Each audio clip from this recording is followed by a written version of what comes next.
Hi పిల్లలు, ఈరోజు మనం కోతుల టోపీ అనే కథ చెప్పుకుందాం, సరేనా? ఒక టోపీలు అమ్ముకునే అతను ఉండేవాడు. అతను అన్ని ఊళ్ళు తిరుగుతూ అన్ని చోట్లకి వెళ్ళి టోపీలు అమ్ముతూ ఉండేవాడు. ఒకరోజు అలాగే వ్యాపార పరంగా ప్రయాణం చేస్తుంటే అలసట అనిపించింది.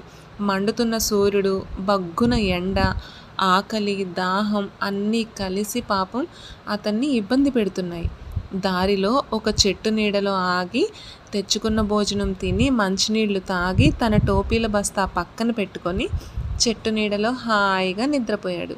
కొంచెం సేపటికి లేచి చూస్తే బస్తాలో ఒక్క టోపీ కూడా లేదు. అన్ని టోపీలు ఎవరో కొట్టేశారు.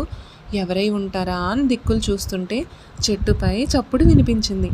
పైకి చూస్తే చెట్టు నిండా కోతులున్నాయి. ఊరికే ఉన్నాయా? ఒక్కొక్క కోతి తల మీద ఒక్కో టోపీ ఉంది. ఓహో, ఇదా సంగతి!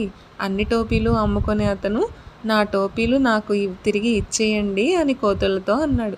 అవి మాట వినే రకమా? గమ్మున కూర్చున్నాయి. కోపంగా అతను అరిచాడు. అవి తిరిగి అరిచాయి.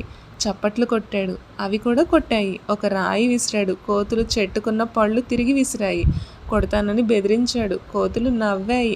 చివరికి ఏం చేద్దామా అని ఆలోచిస్తూ అలవాటు ప్రకారం ఒక చేత్తో తన తలపై ఉన్న టోపీ తీసి ఇంకో చేత్తో తలగొక్కున్నాడు.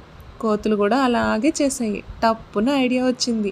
తన చేతిలో ఉన్న టోపీ నేల మీదకు విసిరేశాడు. వెంటనే కోతులు కూడా వాటి చేతుల్లో ఉన్న టోపీలను నేల మీదకు విసిరేశాయి.